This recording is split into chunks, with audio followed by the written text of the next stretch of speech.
السلام علیکم ورحمۃ اللہ وبرکاتہ۔ امید ہے کہ آپ تمام ہی حضرات خیریت سے ہوں گے۔ فرائیڈے کمنٹ باکس کے ایک نئے ایپیسوڈ کے ساتھ میں مفتی خالد قاسمی اپنے تمام بھائیوں بہنوں اور دوست و احباب کی خدمت میں حاضر ہوں اور آپ کا تہہ دل سے استقبال کرتا ہوں اور امید کرتا ہوں کہ آپ تمام ہی حضرات خیریت سے ہوں گے۔ فرائیڈے کمنٹ باکس کے آج کے ایپیسوڈ میں ہم نے جو پہلا سوال لیا ہے، یہ سوال حافظ محمد سلیم ڈگرس مہاراشٹر کی طرف سے۔ سلام اور دعا کے بعد کہتے ہیں کہ مفتی صاحب، اگر کسی عورت نے دواخانے میں اپنی طبیعت چیک کرنے جانے سے پہلے یہ منت مانی کہ اگر میری طبیعت صحیح سالم نکل گئی اور پوری رپورٹ اچھی نکل گئی تو میں چھوٹے بچوں کا منہ میٹھا کروں گی، تو کیا اس طرح منت کے پورا ہونے کے بعد وہ اپنی منت پوری کر سکتی ہے یا نہیں؟ یعنی اس طرح منت ماننا درست ہے یا اس کے علاوہ دوسری منت ماننا چاہیے تھا؟ جواب عنایت فرمائیں۔ یہ جو سوال آپ نے کیا ہے، اس کا جواب یہ ہے کہ اس طرح سے منت مانگنا جائز ہے، درست ہے، کوئی حرج نہیں ہے، اور جس چیز کے لیے منت مانی ہے جب وہ چیز پوری ہو جائے تو پھر اس کے بعد اپنی اس منت کو پورا کرنا ضروری ہے۔ اور جو منت کے اندر مانگا گیا ہے، جو منت مانی ہے، اس کے اندر یہ ہے کہ بچوں کا منہ میٹھا کروں گی، تو بچوں کا منہ میٹھا کرنا کوئی ایسی چیز نہیں ہے کہ جو شریعت کی نظر میں غلط ہو، جو شریعت کی نظر میں ناجائز ہو، جس کی وجہ سے انسان پر شرک لازم آتا ہو۔ اس طرح کی کوئی چیز اس میں نہیں پائی جا رہی ہے، اس لیے ایسے شخص کے لیے ضروری ہے کہ وہ کام پورا ہونے کے بعد اپنی منت پوری کر لے۔ سوال ہے محمد انس علی فیروز آباد کی طرف سے۔ سلام اور دعا کے بعد پوچھتے ہیں کہ مفتی صاحب، میری ایک شخص سے ملاقات ہوئی اور اس نے پوچھا کیا مرد کا بھی پردہ ہے؟ تو میں نے کہا سطر کا چھپانا ہی پردہ ہے، ناف سے گھٹنوں سمیت۔ کیا ایسا کہنا درست تھا؟ مرد اور عورت کا سطر کیا ہے؟ عورت کا پردہ کتنا اور کیوں ضروری ہے؟ یہ جو آپ نے سوال کیا ہے، اس سوال میں آپ نے کئی سوال کر لیے۔ پہلا سوال آپ نے یہ کیا کہ کیا مرد کا بھی پردہ ہے؟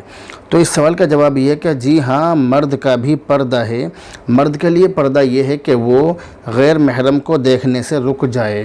اگر غیر محرم پر اچانک نگاہ پڑ جائے، اچانک نظر پڑ جائے اور وہ اس وقت نگاہ نیچی کر لے اور اس کی طرف دھیان نہ لے جائے تو یہ پردے کے لیے کافی ہے۔ پہلی بات تو آپ نے اس کے اندر یہ معلوم کی ہے۔ دوسری بات آپ نے یہ معلوم کی ہے کہ مرد اور عورت کا سطر کہاں سے کہاں تک ہے۔ تو احناف کے نزدیک ناف کا حصہ سطر میں داخل نہیں ہے، جبکہ گھٹنا سطر میں داخل ہے، اس لیے مرد کا سطر ناف کے نیچے سے گھٹنے تک ہوتا ہے، تو ناف سے لے کر گھٹنے تک مرد کا سطر ہوتا ہے۔ جہاں تک بات عورت کے سطر کی ہے تو شریعت اسلامی میں عورتوں کے مردوں کے ساتھ اختلاط اور ان کے سامنے بے محابہ اور بے پردہ آنے جانے کو ناجائز قرار دیا گیا ہے، اس لیے اجنبی مردوں سے عورتوں کا مکمل پردہ کرنے کا حکم دیا گیا ہے، اور وہ پورے بدن کا پردہ ہے، اس میں کسی بھی عضو کا استثناء نہیں ہے۔ ایسا نہیں ہے کہ کسی بھی عضو کا یا بدن کا کوئی بھی حصہ بے پردہ کیا جائے۔ ہاتھ، پاؤں، چہرہ، ان تمام چیزوں کا بھی پردہ ہے، بلکہ آواز کا بھی پردہ ہے۔ اس لیے ہر عورت پر لازم ہے اور ضروری ہے کہ وہ اپنے جسم کا کوئی بھی حصہ کسی بھی اجنبی مرد کے سامنے کھلا ہوا نہ رکھے اور نہ اپنی آواز کسی اجنبی مرد کو سنائے۔ ہاں، البتہ جو محرم رشتہ دار ہیں جن سے نکاح ہمیشہ کے لیے حرام ہے، ان کے سامنے چہرہ اور دونوں ہاتھ اور پنڈلیاں چھپانا ضروری نہیں ہے۔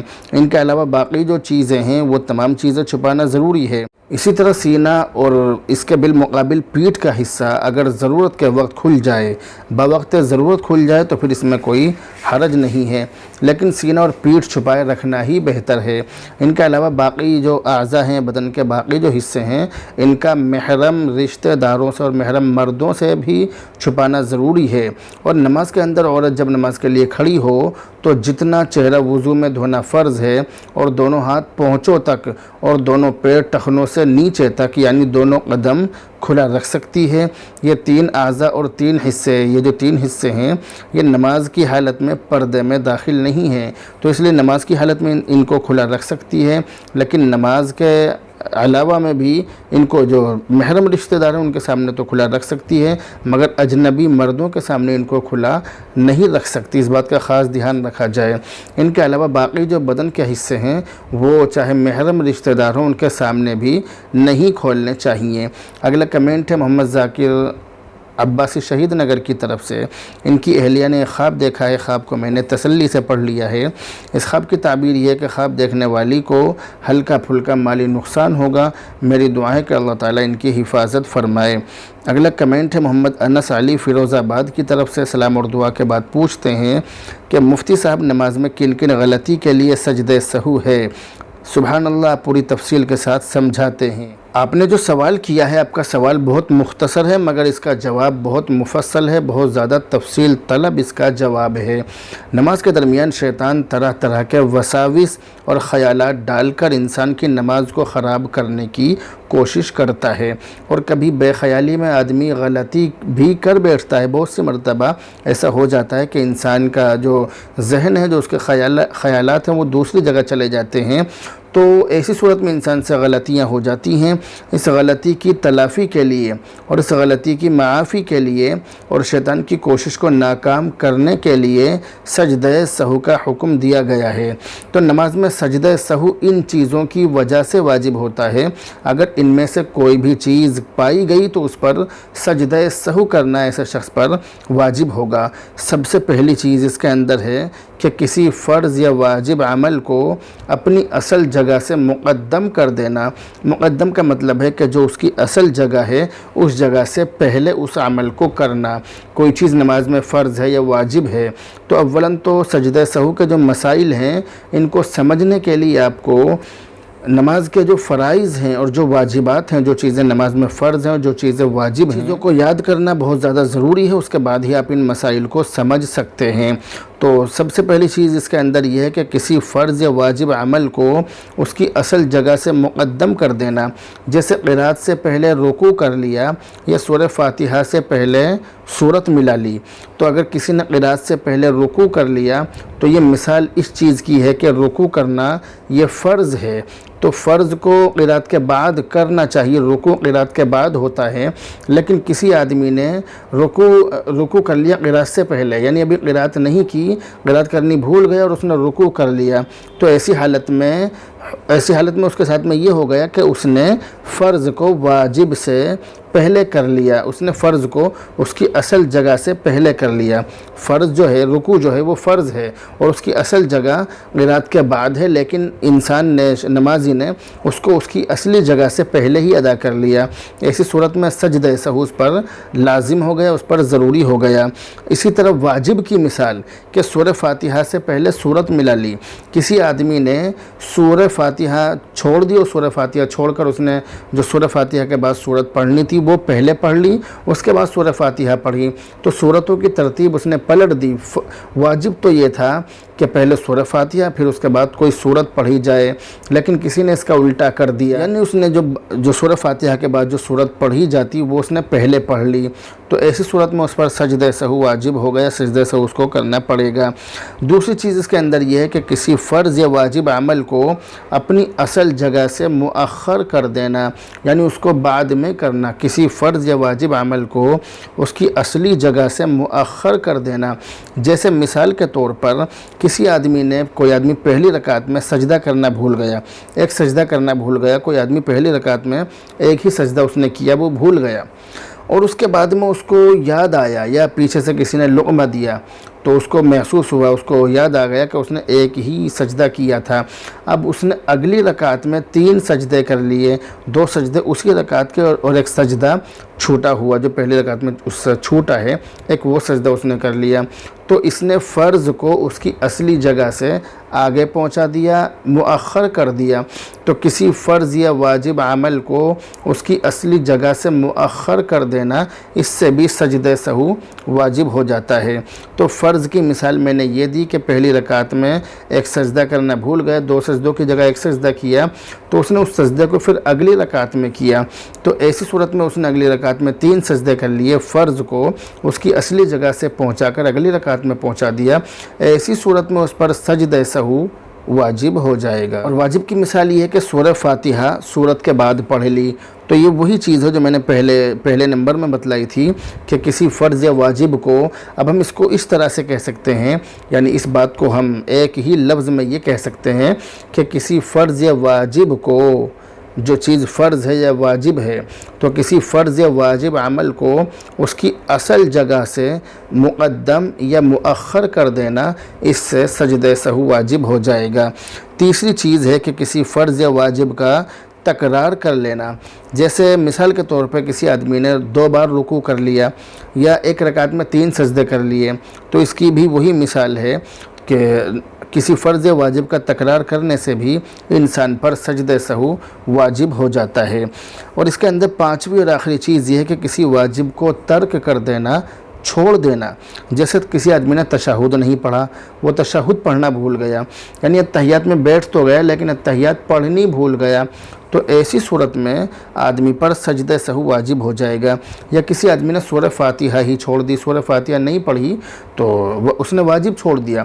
اب ایسی صورت میں اس کے لیے حکم یہ ہے کہ جب اس نے واجب چھوڑ دیا تو اس پر سجدہ سہو واجب ہو گیا، اب اس کو سجدہ سہو کرنا پڑے گا۔ سجدہ سہو کے تمام مسائل سمجھنے کے لیے آپ کو نماز کے فرائض اور واجبات کا یاد ہونا بہت زیادہ ضروری ہے، کیونکہ اس میں اصل مسئلہ جو ہے وہ فرائض اور واجبات کے آگے یا پیچھے ہونے کا یا فرائض یا واجبات کے چھوڑنے کا ہے، فرائض یا واجبات کے مقدم یا مؤخر ہونے کا یا واجبات کو بھول سے چھوڑ دینے کا ہے۔ تو اگر ہمیں فرض یاد نہیں ہوں گے تو ہمیں کیسے پتہ چلے گا کہ ہم نے فرض آگے کر دیا یا پیچھے کر دیا، یا اگر ہمیں واجبات جو نماز کے اندر واجب چیزیں ہیں وہ یاد نہیں ہوں گی تو ہمیں کیسے پتہ چلے گا کہ یہ چیز تو نماز میں واجب تھی اور ہم نے اس کو چھوڑ دیا، ہمیں پتہ نہیں چلے گا۔ تو ایسی صورت میں حکم یہ ہے کہ انسان ان تمام چیزوں کو یاد کرے۔ تو اب میں آپ کو وہ چیزیں بتلانے جا رہا ہوں کہ جو چیزیں نماز میں فرض ہیں اور جو چیزیں نماز میں واجب ہیں۔ جو چیزیں نماز میں فرض ہیں ان چیزوں کا یاد رکھنا آپ کے لیے بہت ضروری ہے۔ نماز میں یہ چیزیں فرض ہیں: نمبر 1 تکبیر تحریمہ کہنا، یعنی تکبیر اولیٰ جو ہم کہتے ہیں، جو سب سے پہلی تکبیر ہم کہتے ہیں، یہ نماز میں کہنا فرض ہے۔ اگر کسی نے یہ تکبیر نہیں کہی، صرف نیت باندھ لی، تو صرف نیت باندھنے سے یہ سمجھیے کہ اس نے فرض چھوڑ دیا، ایسی صورت میں اس کی نماز نہیں ہوگی۔ جیسے بہت سارے لوگ امام کو رکوع کی حالت میں پاتے ہیں اور وہ فوراً جا کر شامل ہو جاتے ہیں، تو وہ اللہ اکبر کہہ کر رکوع میں شامل ہو جاتے ہیں، وہ نیت نہیں باندھتے ہیں، ایسے بہت سارے لوگ ہوتے ہیں۔ ایسی صورت میں ان کی نماز نہیں ہوتی ہے، کیونکہ انہوں نے رکوع کی تکبیر کہی، نماز کی جو تکبیر اولیٰ ہے وہ انہوں نے نہیں کہی، ایسی صورت میں ان کی نماز نہیں ہوگی۔ تو ایسے لوگوں کے لیے حکم یہ ہے کہ وہ تکبیر تحریمہ ضرور کہیں۔ تو سب سے پہلی چیز ہے تکبیر تحریمہ کہنا۔ نمبر 2 ہے قیام، یعنی کھڑا ہونا، کھڑے ہو کر نماز پڑھنا، یہ بھی فرض ہے۔ تیسری چیز ہے کہ قرات کرنا، یعنی قرآن پاک پڑھنا۔ اور اس کے بعد میں نمبر ہے رکوع کرنا، دونوں سجدے کرنا۔ اور آخری نمبر ہے قاعدہ اخیرہ، یعنی نماز کی آخری جو رکعت ہے، جو نماز کے اخیر میں اتحیات پڑھنے کی مقدار بیٹھنا، یعنی اتنی دیر بیٹھنا جتنی دیر میں اتحیات پڑھی جاتی ہے، یہ بھی فرض ہے۔ تو یہ چیزیں نماز میں فرض ہیں۔ اس کے بعد جو میں نے آپ کو بتلایا کہ فرض اور واجب، جو چیزیں فرض ہیں وہ اور جو چیزیں واجب ہیں وہ، ان تمام چیزوں کا یاد ہونا بہت زیادہ ضروری ہے۔ تو جو چیزیں نماز میں واجب ہیں میں آپ کو وہ چیزیں بتلانے جا رہا ہوں۔ تو واجبات نماز جو ہیں وہ عام طور سے 14 ذکر کیے جاتے ہیں۔ نمبر 1 فرض نمازوں کی پہلی رکعتوں کو قرات کے لیے مقرر کرنا، فرض نمازوں کی پہلی 2 رکعتوں کو قرات کے لیے مقرر کرنا، یہ واجب ہے۔ نمبر 2 فرض نمازوں کی تیسری اور چوتھی رکعت کے علاوہ تمام نمازوں کی ہر رکعت میں سورہ فاتحہ پڑھنا۔ ایک چیز میں آپ کو یہ بتلا دوں کہ جب ہم بچپن میں پڑھا کرتے تھے تو ہمارے جو اساتذہ کرام تھے، جو ہمارے استاد محترم تھے، تو انہوں نے ہمارے ساتھ بہت محنت کی ہے، یہاں تک کہ ان تمام چیزوں کو اتنا محنت سے یاد کرایا، اتنا زبانی یاد کرایا کہ یہ تمام چیزیں ہمارے آج تک یاد ہیں، زبانی یاد ہیں۔ نماز میں ہمیں اس طرح کی کوئی پریشانی، اللہ کا شکر ہے، نہیں ہوتی ہے، کیونکہ یہ تمام چیزیں ہمارے یاد ہیں۔ تو نمبر 3 ہے فرض نمازوں کی پہلی 2 رکعتوں میں اور واجب اور سنت اور نفل نمازوں کی تمام رکعتوں میں سورہ فاتحہ کے بعد کوئی سورت یا بڑی ایک آیت یا چھوٹی 3 آیتیں پڑھنا، یہ بھی واجب ہے۔